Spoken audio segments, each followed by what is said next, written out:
I sit inside the base, surrounded by the crimson night of Mars, feeling like a tiny creature trapped in the vastness of the universe.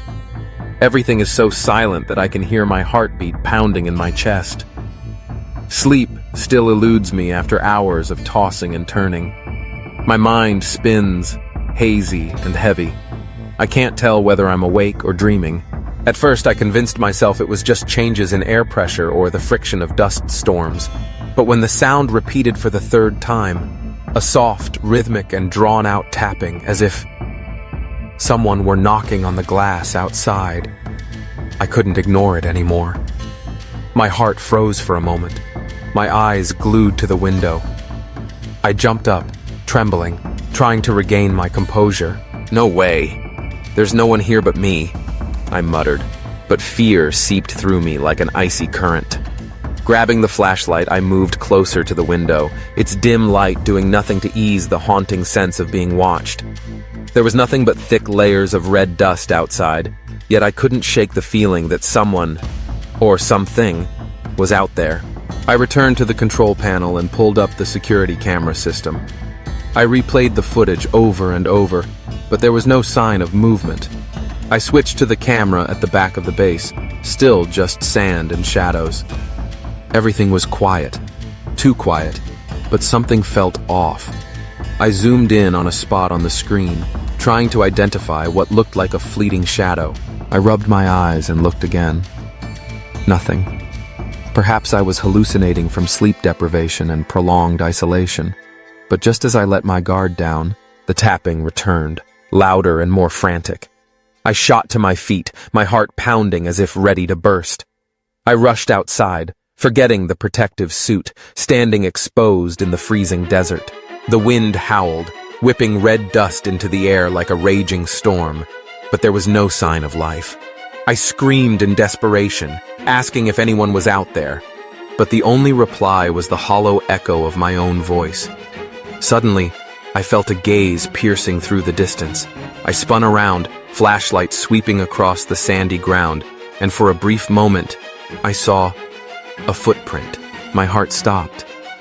I moved slowly, crouching down to inspect it. The footprint couldn't be mine. It was larger, with sharp claws deeply embedded in the sand. I gasped, panic engulfing me. My instincts screamed to run, but my legs were paralyzed. I bolted back to the base, locked the door tightly, and collapsed on the floor, trembling. "It can't be. There can't be any living creatures here," I whispered, trying to reassure myself, but my rationality had completely crumbled. I activated the security alert system, setting it to automatic defense mode, and checked all sensor data. No signs of life detected. But how could I explain that footprint? Slumped over the control desk, my hands shook uncontrollably. My mind was a chaotic whirlpool of thoughts. Am I hallucinating? Is my mind deceiving me because of isolation? I activated the voice recorder, forcing words through my parched throat to anchor myself. "This is Alpha Base. Mental state. Unstable. Heard strange noises. Discovered unknown footprints. System check in progress." My voice was hoarse, barely sounding like my own. In the stillness that followed, I recalled everything I learned about how isolation in space could affect human psychology. Auditory hallucinations, paranoia, loss of perception. I took a deep breath, convincing myself it was just stress and prolonged sleep deprivation. But part of me still couldn't shake the profound fear.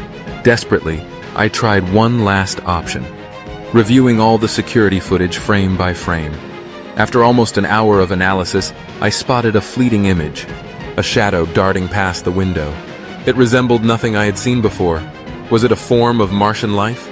Or just dust forming strange shapes? My rational mind tried to dismiss it, but deep down, fear gnawed at every fiber of my being. I decided to lock myself inside the secure module, activate all safety locks, and force myself to sleep to regain my sanity. The wind howled outside like whispering voices, dragging me into a restless, dream-filled sleep. The next morning, I woke up exhausted, but calmer. I activated the voice recorder, speaking slowly and thoughtfully. "Last night, I let fear consume my mind. What I saw may have been illusions caused by extreme stress. I must focus on mental health, maintain regular routines, and not let my thoughts spiral into paranoia. I know now that the greatest fear doesn't come from outside, but from the negative thoughts we create ourselves. I must be stronger, learn to face my own fears, and overcome this crushing loneliness. Tomorrow I'll start anew, with calmness and determination, refusing to let invisible phantoms destroy me.